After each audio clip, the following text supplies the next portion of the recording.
oh wait, let me first make sure I've got this recording. Oh, it's recording. Okay.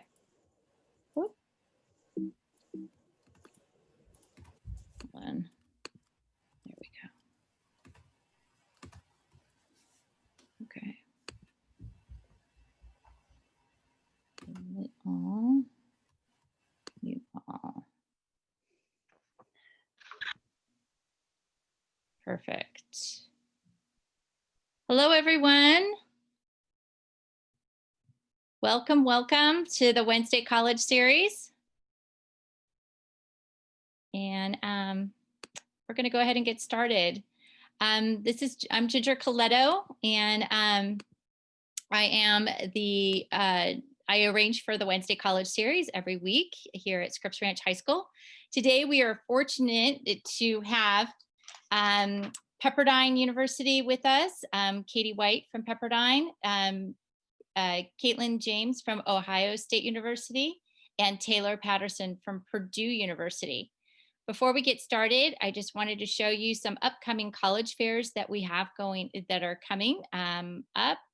Oh, and as a follow-up to last week, when we had SDSU here, I wanted to let you know that I did add that Cal State Apply application video to the College Corner. So you can go ahead and take a look at that if you want to get further insights on how to complete the SDSU application. Also that there are several upcoming college fairs going on from schools in Colorado.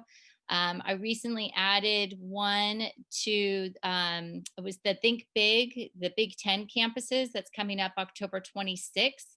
That's located down here at the bottom. And then also, since I printed this out, I also added in two more opportunities. One is for the Fenway colleges in Boston. And also there's a scholarship opportunities. Several of those are coming through. And so if you go on the College Corner and look under scholarships, you'll see them there. The one that I added today was for Seattle University. To access all of this, you go over to the Scripps Ranch High School Foundation website and go to College Corner. Under there, you'll see College and Career Series.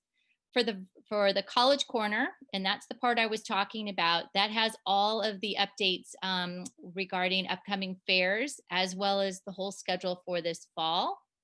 And then as far as the virtual college fair, whoops, I just pushed through. You will find that over here. And if you scroll through, you're going to get to the College Corner Virtual College Fair. And that's where I have recorded versions of the Wednesday College Series available for you to take a look at after. I'll probably have like the one from today up by tonight. And SDSU from last week is up there already if you missed that particular one and want to check it out. All right, so that's all I have for you right now. Without further ado, I'm going to hand it over to Katie White from Pepperdine University. Awesome. Thank you so much. Well, I'm going to go ahead and share my screen once you finish. I think you have to finish sharing your screen. Oh, sorry. No, it's okay. Perfect. Well, hello, everyone. My name is Katie White. I'm an admission counselor here at Pepperdine and the main admission counselor for your high school. So I'm really excited to get to connect with you all a little bit. But I just have a really short presentation that I'll share with you all regarding all things Pepperdine in 4 minutes. So Pepperdine is a private Christian liberal arts university located in Malibu, California. If you haven't been to Malibu, we're about 20 minutes north of Santa Monica and about 40 minutes to downtown Los Angeles. But like I mentioned, we are a Christian university. We are affiliated with the Churches of Christ. We're not governed or funded by the Churches of Christ, but we do remain a distinctly Christian institution. And this plays out in several ways of student life on campus, but you do not have to be a Christian to attend Pepperdine. I know I mentioned how we are also a liberal arts university. So with the liberal arts university, our students will take a broad range of general education classes, particularly through their first couple years. But you do have the opportunity to come in as undeclared or double major or minor, even across unrelated subject fields. We do have 44 majors and 41 minors. Our top 5 by popularity are business administration, psychology, biology, sports medicine, and economics. We have an average class size of just 19 students and a student to faculty ratio of 13:1. 1-to-1. So you truly get to know your professors in and outside of the classroom.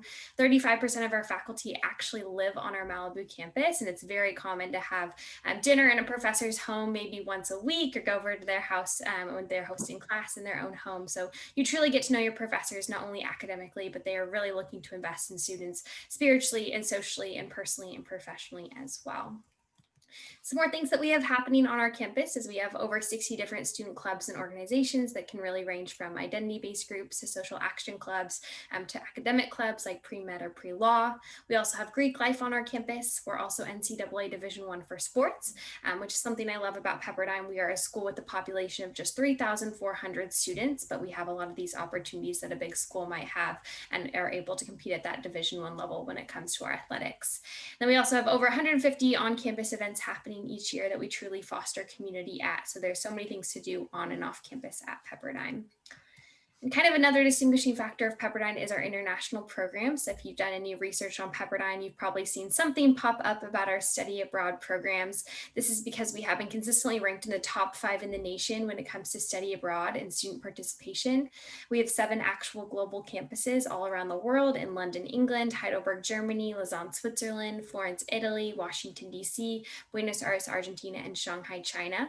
80% of our students will study abroad. It really is part of the culture at Pepperdine. And so if you are looking at studying abroad, or if that's something that you're interested in at all, just know how Pepperdine makes it so easy and accessible for students. And it's definitely a common thing that students participate in.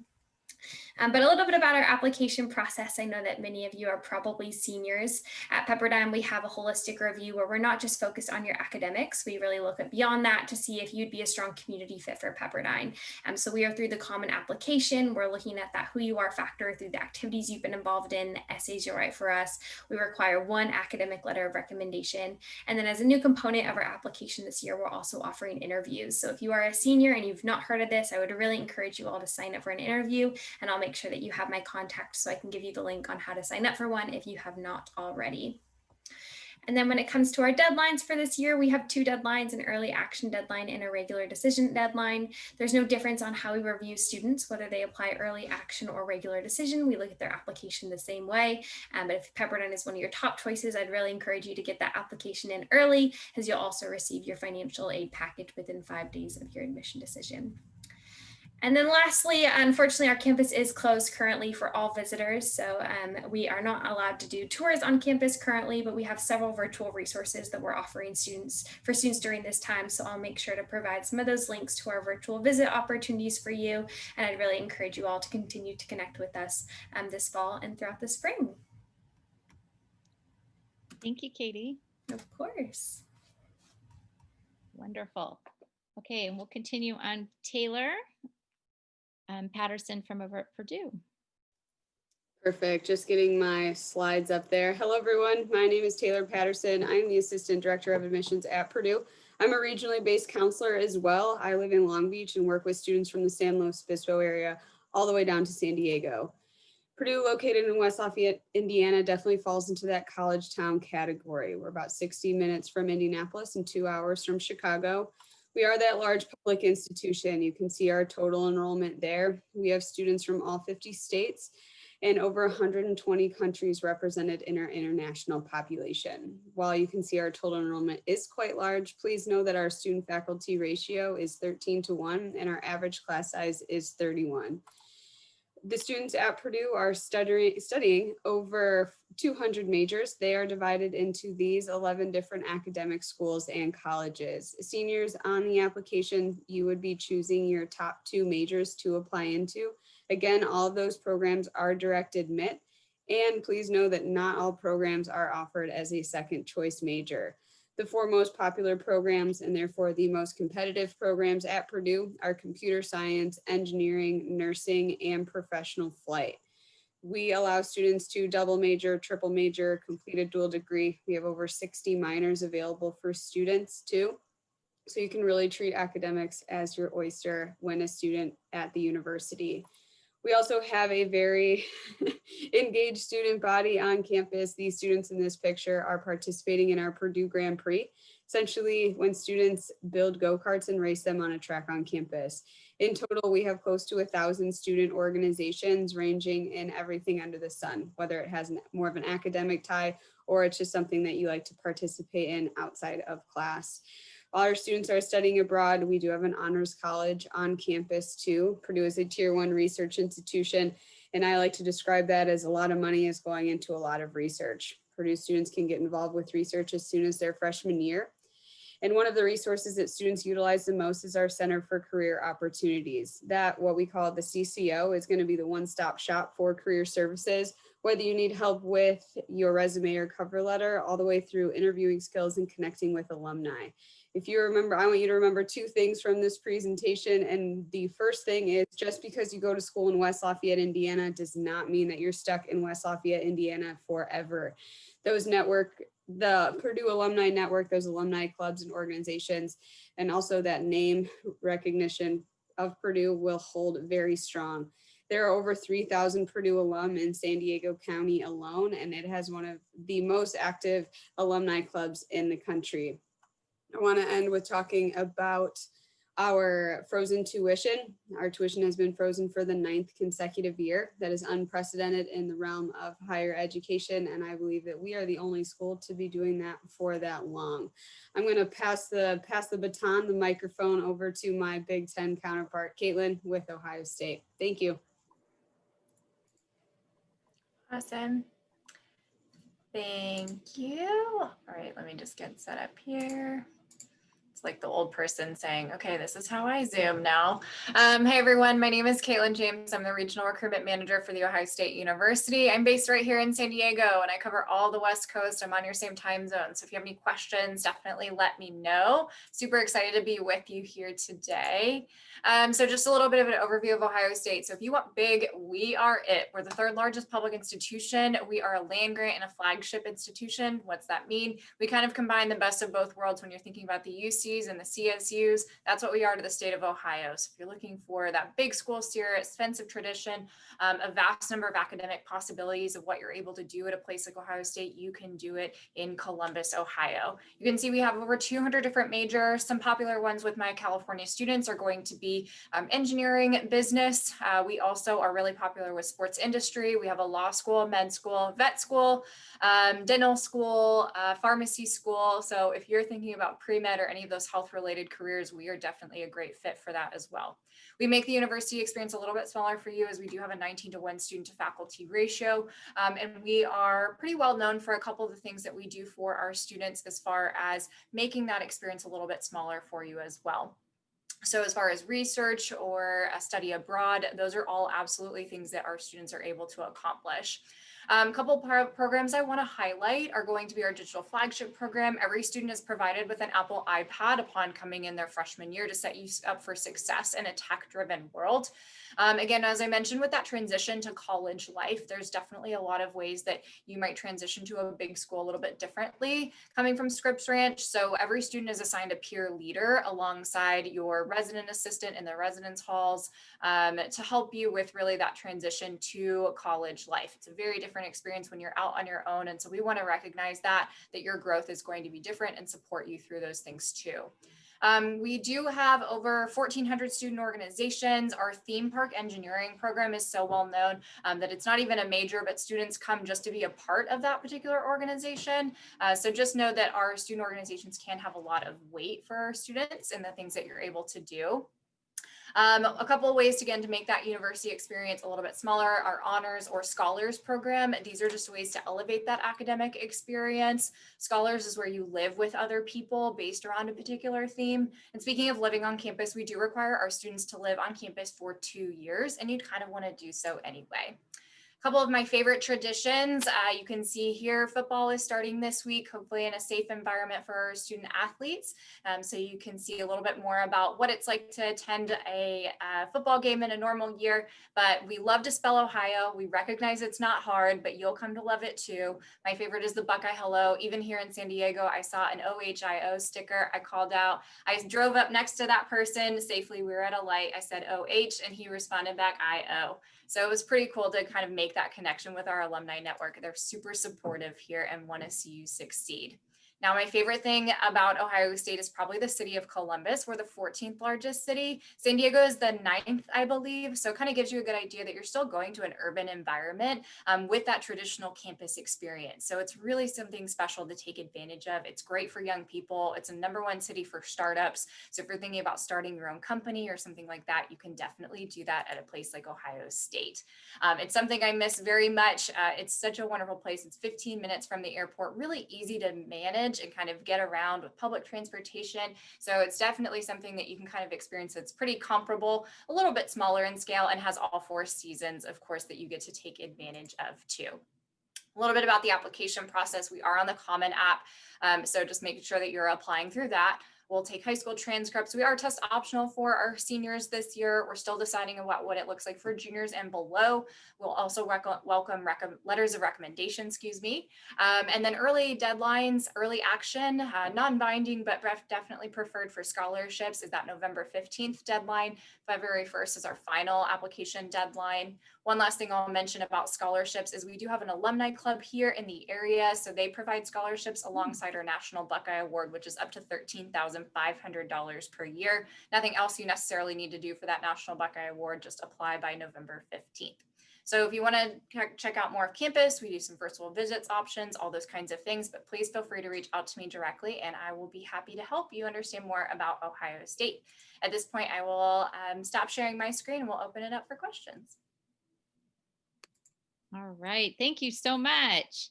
So if you have questions, everyone, please go ahead and put it in the chat room and we'll be sure to go ahead and ask the counselors. Until we get those coming through, I have a couple questions. To Taylor, I know Caitlin just touched base on the merit scholarship opportunities at Ohio State University. I was wondering if you could touch on that at Purdue.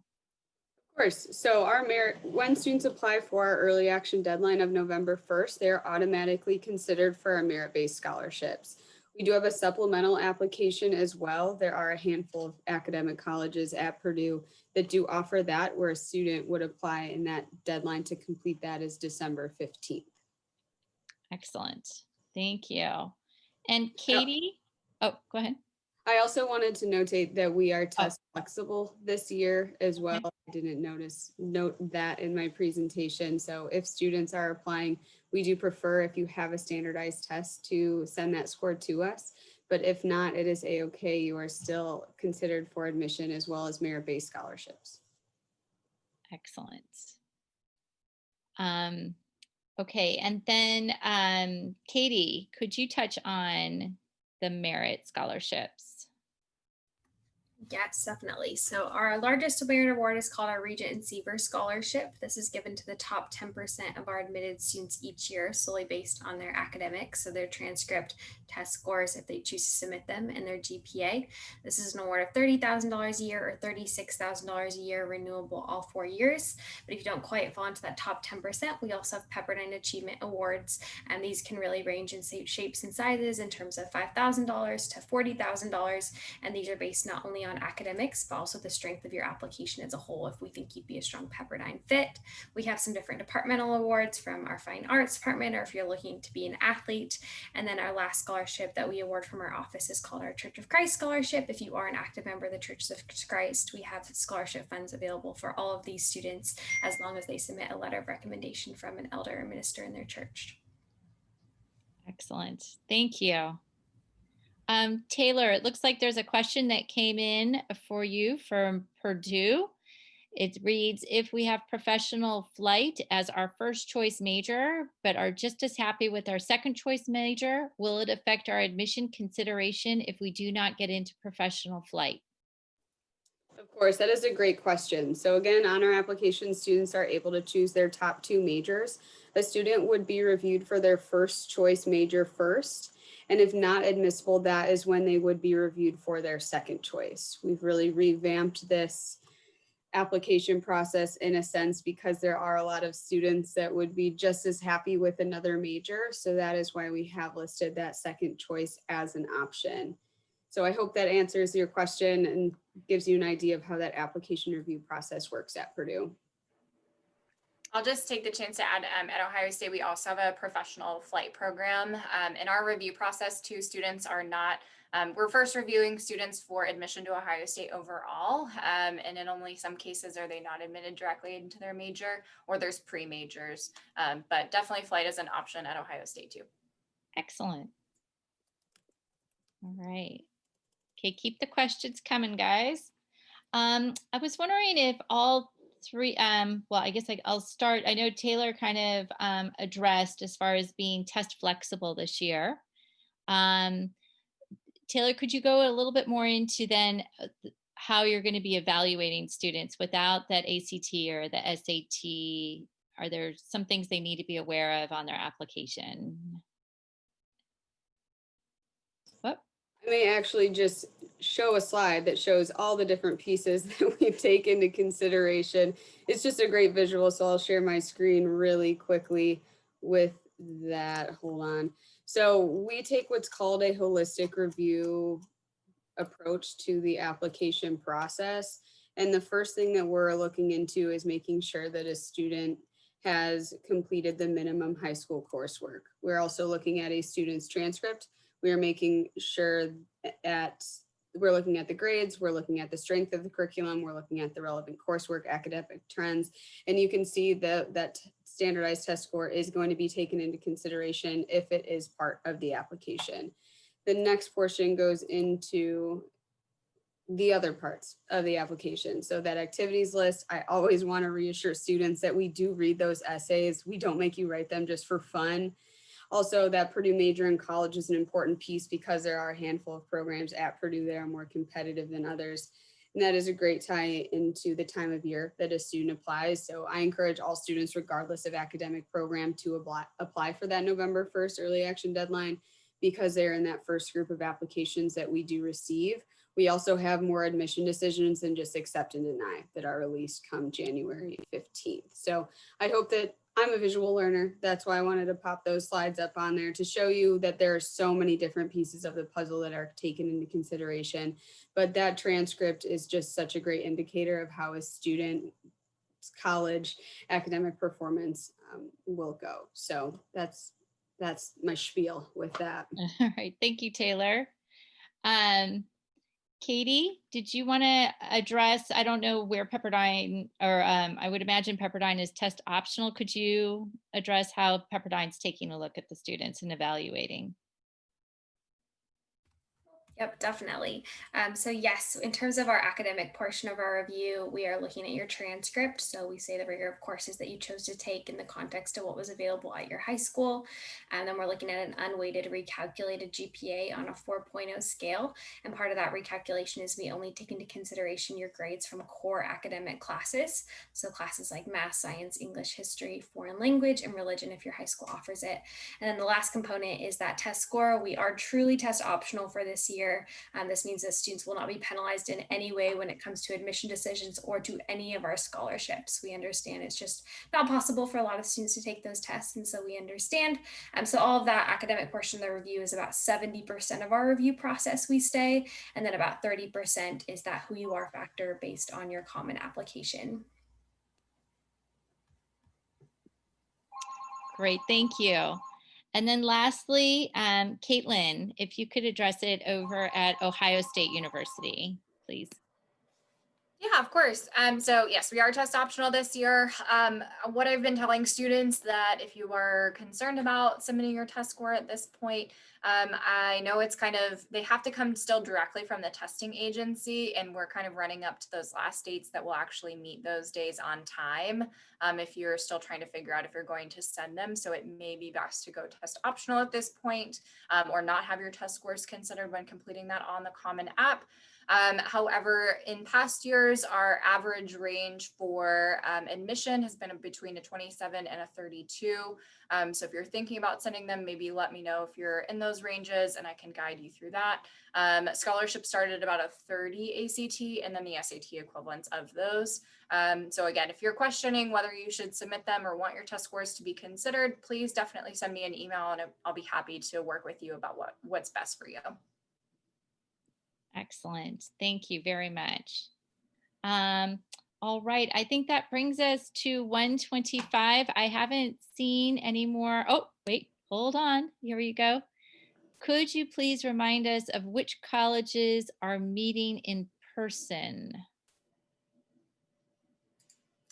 On campus in person, possibly? I guess that might be what they're referring. Yes, yes. Awesome. Yeah, I'll just finish that out. But Ohio State is still on campus in person, mix of hybrid, of course, with safe social distancing, et cetera. But we have not had to send our students home, and we plan to finish out the semester before Thanksgiving and sending everyone home for virtual learning and final exams for the end of the fall. Excellent.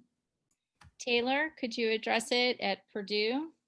Of course. So students were given the opportunity to choose if they wanted to continue virtual learning or come to campus, and 88% of our student body is back in West Lafayette, of course, with de-identifications of classrooms, hybrid learning, that whole spiel. And then we have changed our academic calendar a little bit as well. And then also we have just started within the last week and a half tours for prospective students on campus. It's strictly outside, very limited with accessing buildings and whatnot, but those have been pretty popular overall. But students are back in West Lafayette. Excellent.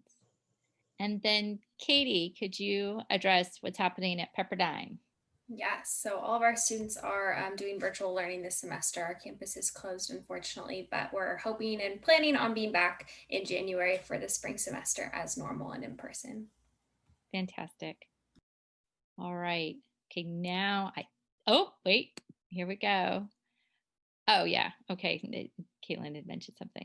All right, I think, and then we got a great thank you all very much.